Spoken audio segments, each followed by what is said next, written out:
As canetas emagrecedoras continuam trazendo público e causando polêmica, né? E nós temos novidades agora a respeito dessas canetas, porque a Anvisa, que é a Agência Nacional de Vigilância Sanitária, publicou novas regras que vão afetar a importação e manipulação dos insumos farmacêuticos ativos que são usados nessas canetas emagrecedoras.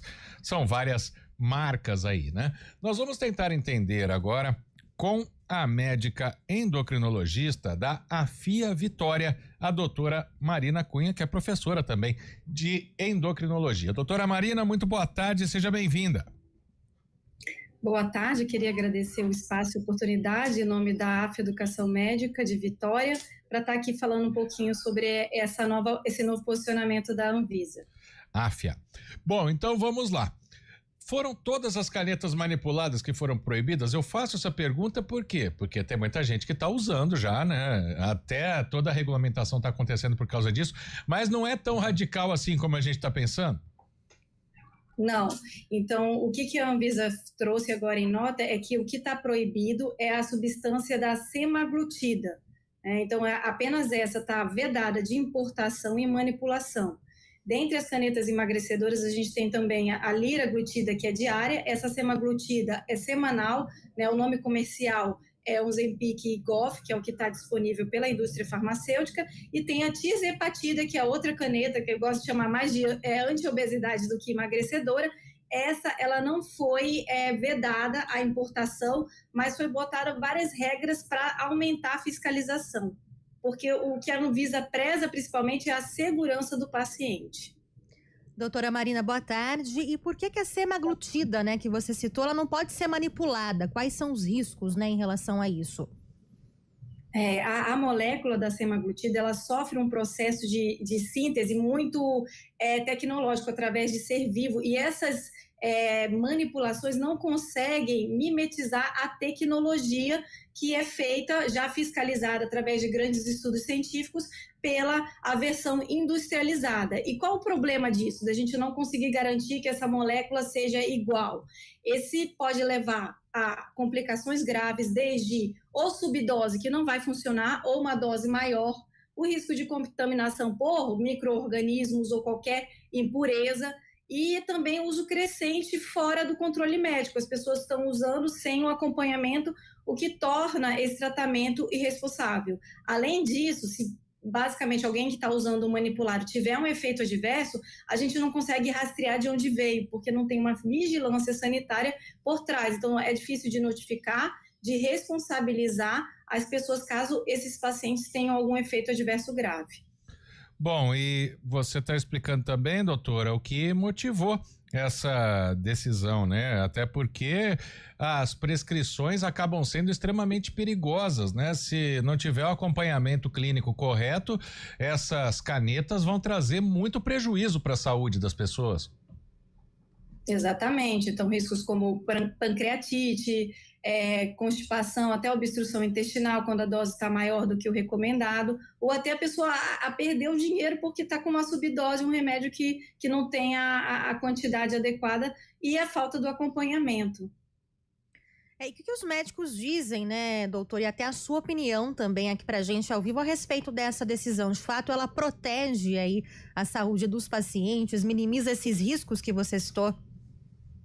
Sim, então isso é uma medida protetora para os pacientes. A gente entende que o acesso das canetas anti-obesidade, ele deve ser maior, né? Então quando a gente veda essa manipulação, talvez a gente acabe reprimindo um pouco da demanda. O que eu oriento é que os pacientes conversem com os médicos que estavam prescrevendo e tentem buscar alternativas de tratamento, seja indo para a via industrial da farmácia, né, já fiscalizada, para que eles consigam manter a segurança. A tirzepatida, teoricamente, deveria ter seguido a mesma linha, a minha opinião, e da Sociedade Brasileira de Endocrinologia, que a semaglutida, ou seja, ser vedado a importação e a manipulação.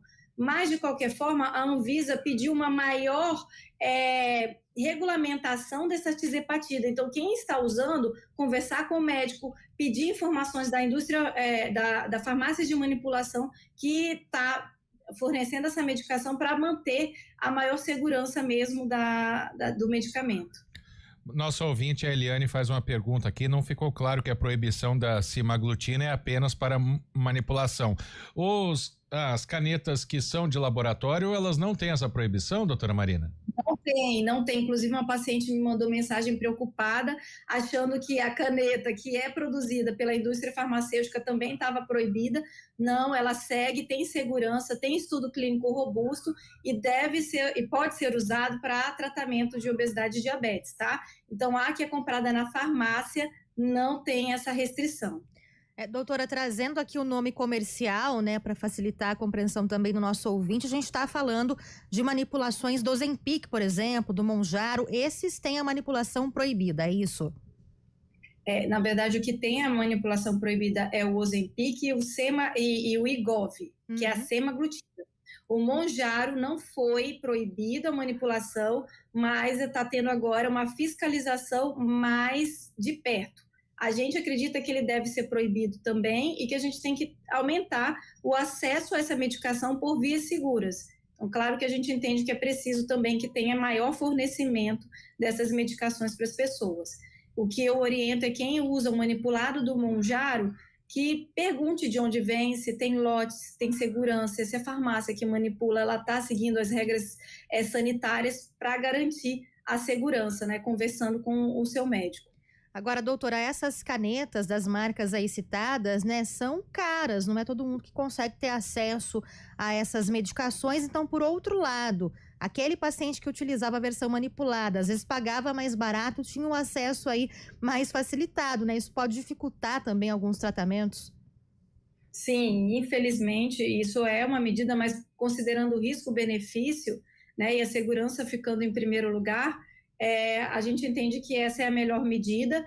Existem tratamentos alternativos que devem ser discutidos com o médico que faz o acompanhamento de quem está tratando e usando a versão manipulada. A gente teve uma redução de custo na versão diária da medicação. E a tendência nos próximos anos é que a gente aumente esse acesso, inclusive tendo para grupos específicos no SUS. A Sociedade Brasileira de Endocrinologia vem batalhando para que isso aconteça. Doutora Marina, eu vou até tirar uma dúvida de um paciente aqui, querendo, né, tirar a dúvida ao vivo com a endocrinologista, porque ele disse que trouxe um Mounjaro da Europa, só que com uma dose muito maior do que a que é oferecida aqui, de 10 miligramas, 10 miligramas e meio. Essa caneta tem complicação? Pergunta ele.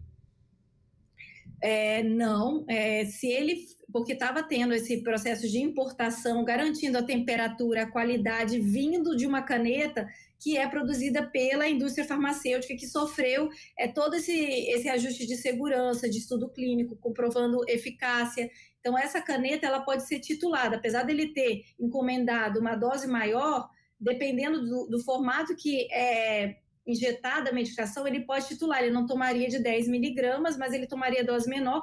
Isso ele precisa fazer com acompanhamento do endocrinologista. Se foi garantido que é pela indústria farmacêutica, a importação foi com segurança, essa dose pode ser titulada, mas ele não deve aplicar sozinho, tá? Porque 10 miligramas é uma dose alta, mas ela pode ser titulada, ele pode aplicar 2,5, isso daí dá para fazer na hora de administrar. Lembrando que seja qual for a marca, tem que conservar refrigerado, né? Isso, geralmente essas empresas de importação garantem esse processo. Ele está até mandando outra mensagem aqui, mas em áudio não deu tempo da gente transcrever, mas desde já eu quero agradecer a doutora Marina Cunha, porque está tirando dúvida de muita gente.